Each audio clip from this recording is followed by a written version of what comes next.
The road to Blackridge Lodge wasn't on any map. At least, not any mirror.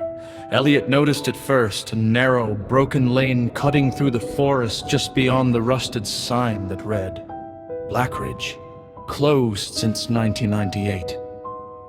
Looks like a horror film already. Mia laughed from the back seat. Perfect, Jake said, grinning. That's exactly why we came. 6 friends, one weekend, a remote lodge deep in the Northumberland woods. No signal, no neighbors, no way out once the snow started falling. Arrival. By the time they reached the lodge, night had already swallowed the forest.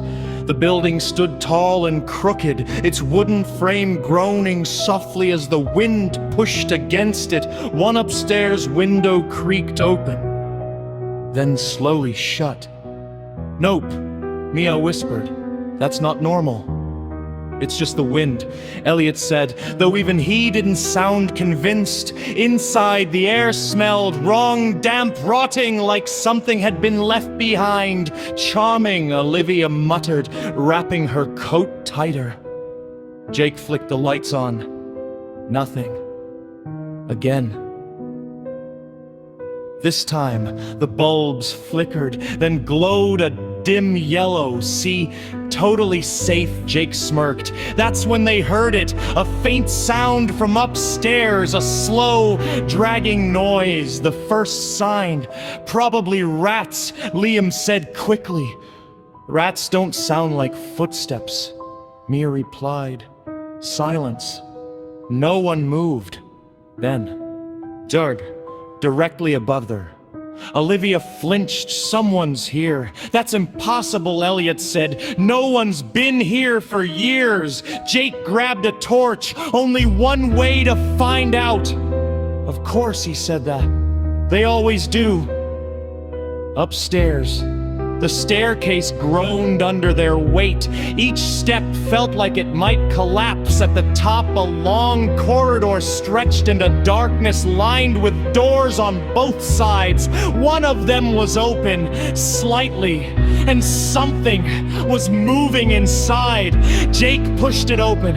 The room was empty, except for a chair, rocking slowly back and forth, the tape recorder. They found it in the next room, an old cassette recorder sitting on a dusty table, still running. Static crackled through it, then a voice emerged, distorted, whispering, "Don't stay, don't stay, don't stay." Mia stepped back. "Turn it off." Jake didn't. Instead, he pressed rewind. The tape clicked, then played again. This time, clearer. "They're still here." A pause. "And they know you've arrived." The legend. Later, gathered around a weak fire in the lounge, Elliot finally admitted something. "I've heard about this place."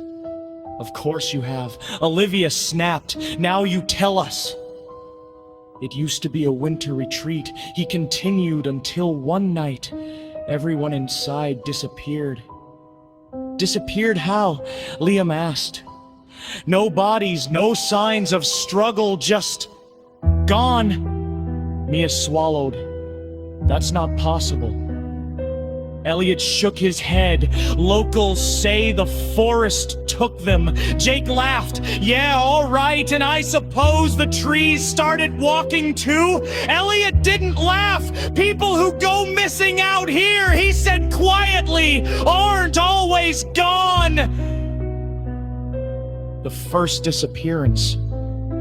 It happened just after midnight.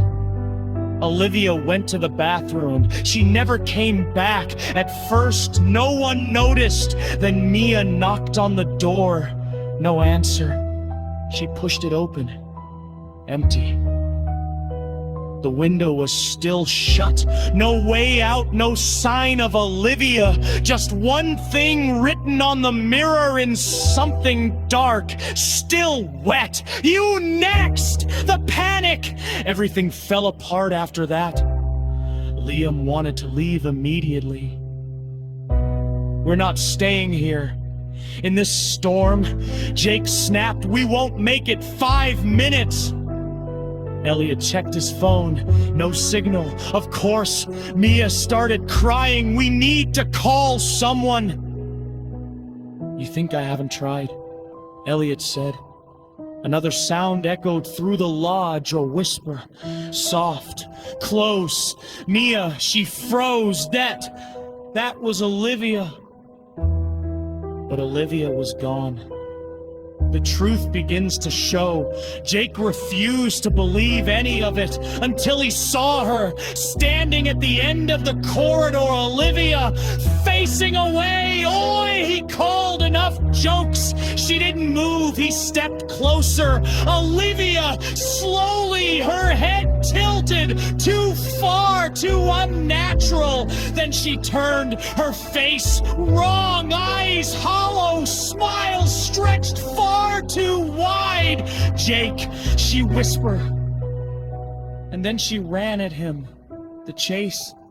Jake barely made it back to the others. She's not right. Something slammed into the door behind him, hard. Again, the wood began to crack. Mia screamed. Liam backed away. Elliot grabbed a fire poker. "Stay behind me!" The door burst open, but nothing was there. Just darkness and cold air, and that whisper again, one by one. Revelation. They found the truth in the basement, hidden beneath the lodge. Old newspaper clippings, faded photographs, and a journal. Elliot read it aloud, his voice shaken. Winter of 1988. Heavy snowfall trapped guests inside. Paranoia spread, they turned on each other. During her, me asked. Elliot fought to preach, his basement pale a day.